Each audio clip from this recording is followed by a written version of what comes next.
Okay. Hi, my name is Lauren, and I'm a grateful believer in Jesus, living in freedom from drugs and alcohol. I'm on the wrong story. Okay.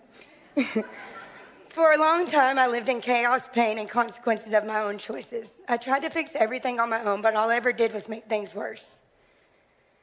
I was tired, broken, and running from everything, including God. I grew up in a home where my parents were divorced when I was very young. I don't have any memories of them ever being together.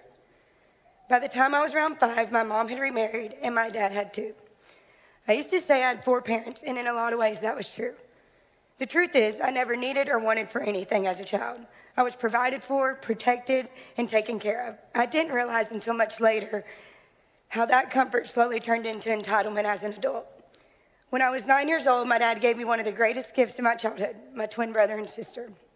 Becoming a big sister changed me. It gave me joy, responsibility, and a sense of belonging. Even though my family was blended and complicated at times, I always knew I was loved. When I was about 15, things at home started to shift with my mom and stepdad. They began having problems, and that opened the door for me to start manipulating situations to get what I wanted. She stayed on her side of the house, and I stayed on mine, which meant I could basically do whatever I want. That freedom, mixed with no real accountability, led me straight into drinking and partying. By the time I was 17, I was wilding out. 4 days before my 18th birthday, I got pulled over and arrested for DWI. What I didn't know then was that my dad had already caught on to my games. He put a tracker on my car and actually beat me to the police station. That moment slowed me down, at least for a while. On September 2nd, 2008, I got a job at a law firm. I didn't know then, but that job would become my most stable relationship for the next 9 years. During those 9 years at the firm, a lot happened in my life. I got married, had my first child, and somewhere in the middle of all of that, I formed an addiction to opiates. At that time, my husband was struggling with his own addiction, and I wanted so badly to understand what he was feeling and why he couldn't stop. In trying to understand him, I ended up with my own habit. When my child was 2 years old, I finally went to rehab. My sober date from opiates is February 11th, 2014.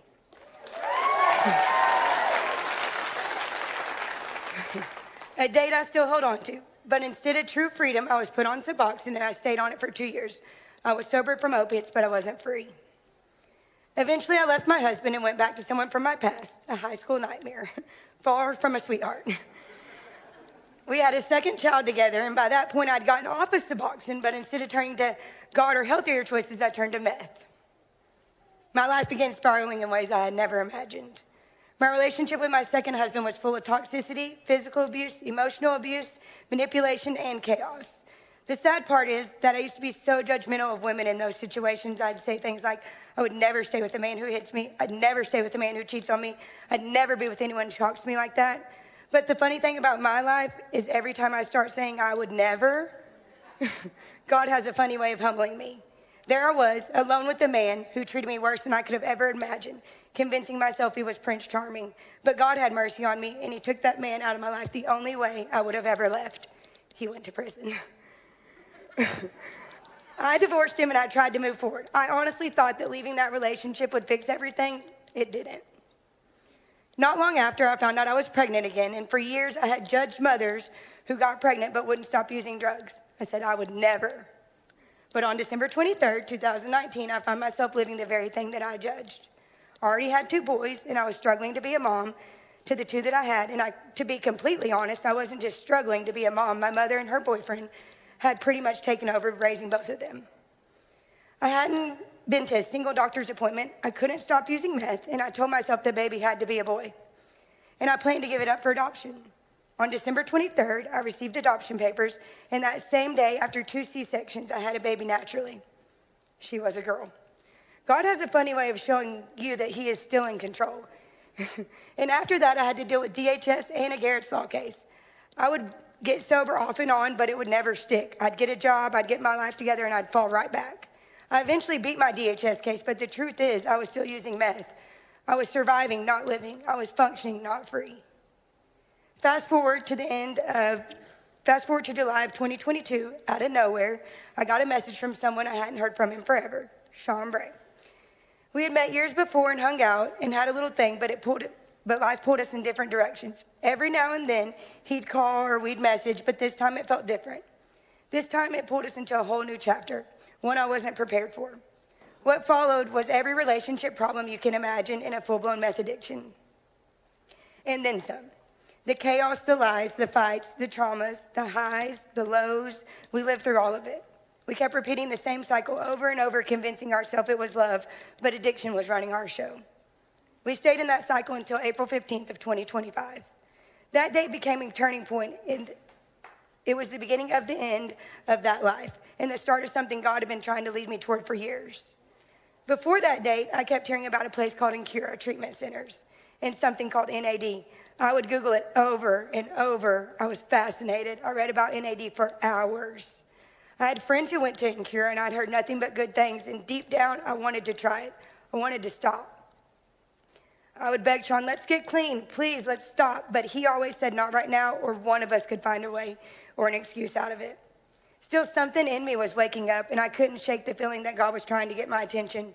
Then Sean got arrested in a run in Hot Springs. I got a call from Garland County Detention Center. And you know some good jail talk when you hear it.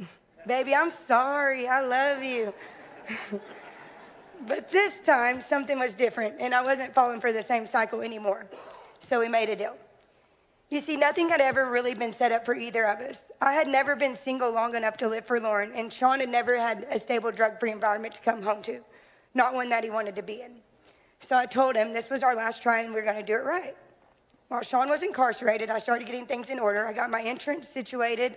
I set a clean date for myself of May 19th, 2025.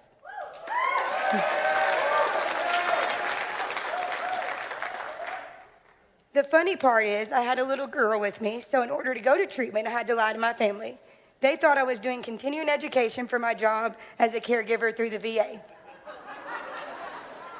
Somehow, some of my family thought I was clean, and I'm not sure how I pulled that off. My cousin Mandy, who has been a lifesaver since the day Olivia was born, kept Olivia for the first 2 weeks straight so that I could start outpatient treatment.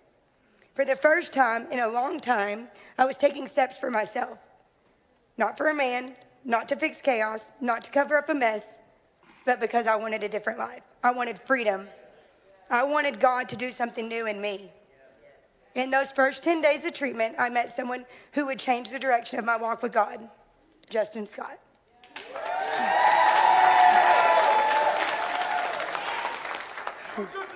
He's the group leader.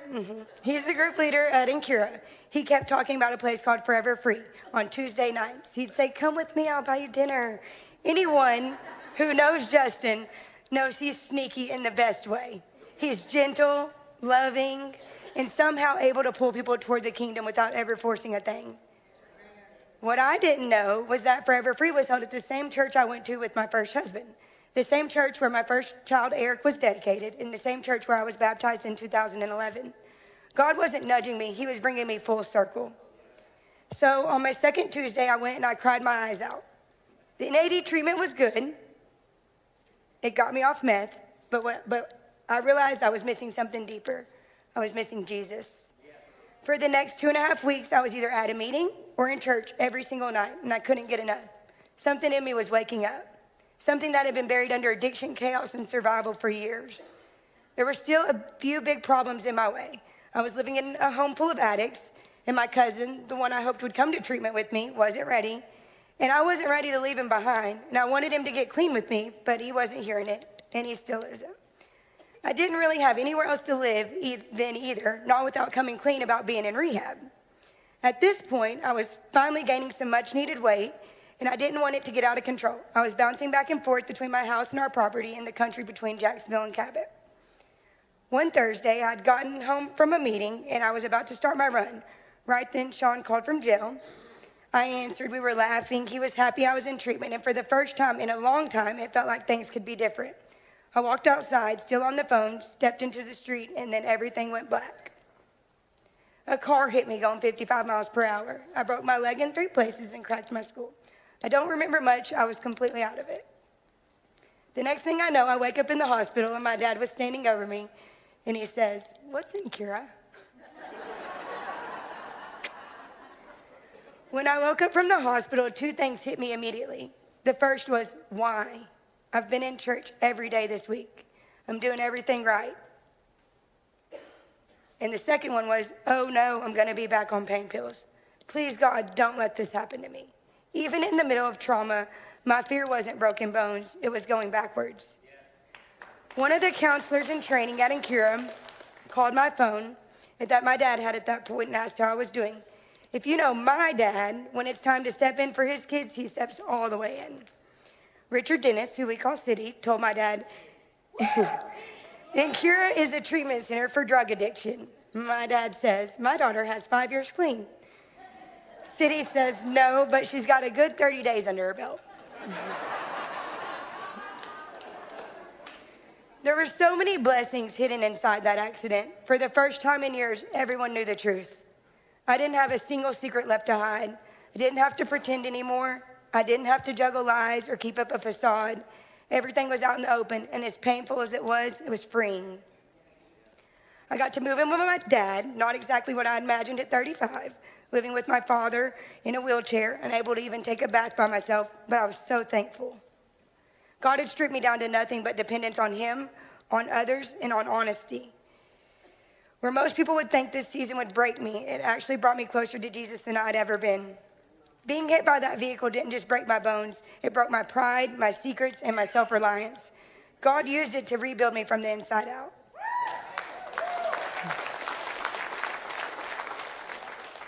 When Sean got out of jail, something was different. He kept every single promise he made.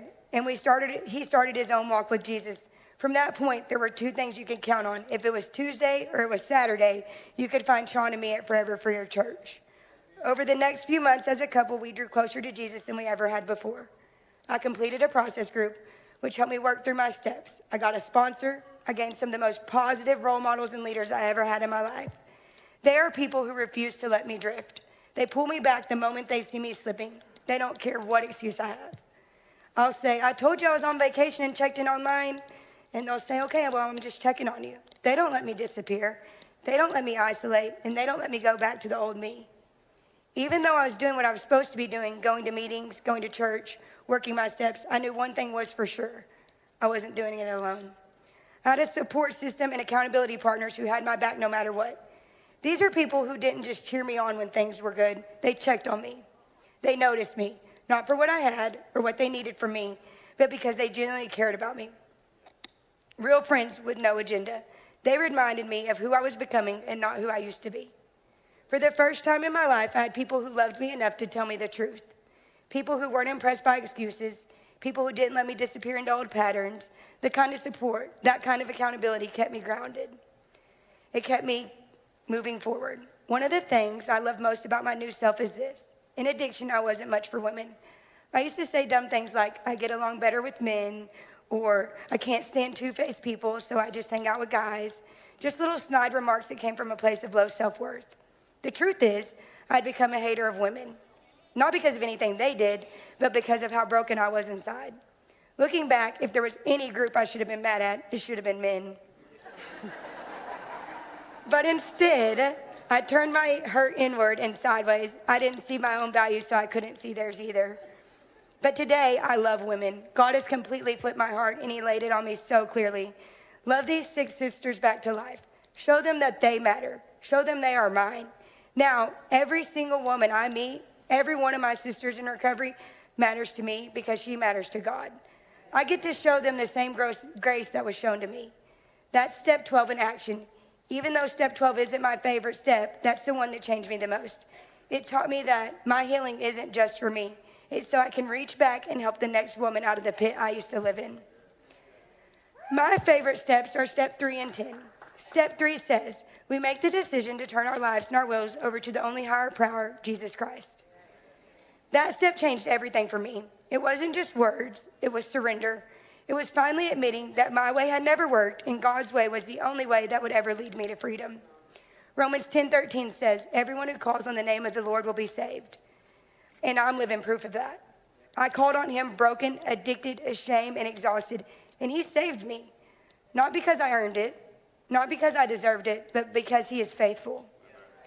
Step 10 says, we continue to take personal inventory, and we are wrong, we promptly admit it and make an amends.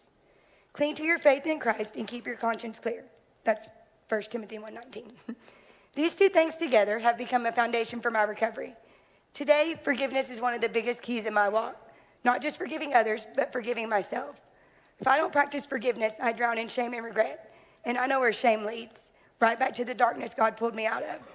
I don't ever want to knowingly hurt anyone ever again. I want to live a life that Jesus would be proud of, a life marked by honesty and humility and a clear conscience. Today, there are two verses that I cling to. The first is John 16:33. In this world, you will have trouble, but take heart, I have overcome the world. One of my biggest misconceptions about getting sober was thinking that life would magically stop lifing. But problems still come and hard days still happen. The difference today is that I have Jesus and I have the best guidebook for living, the Bible. The second verse is John 8:36. So if the Son sets you free, you will be free indeed. And today I am free. I am free from the awful life I once lived, free from addiction, free from shame, and free from the lies I used to believe about myself. Today I have all my kids in my life, and they love that. My mom is still helping a lot, but we have a system that works. And they have a mom who parents in real time and not from behind a bedroom door. My parents have a daughter they can be proud of. I grew so much closer with all of my parents, but especially my stepmother, Melanie.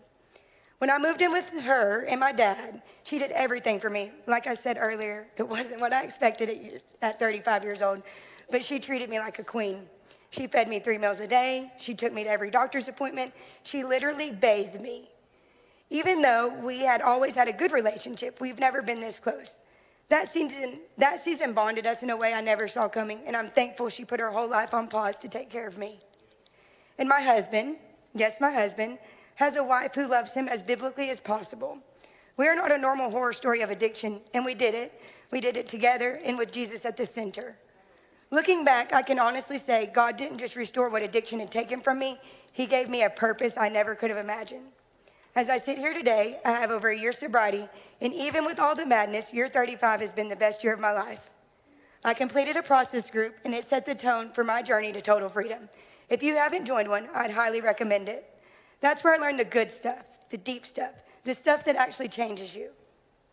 The very program I once graduated from in Cura is where I now serve as the intake coordinator.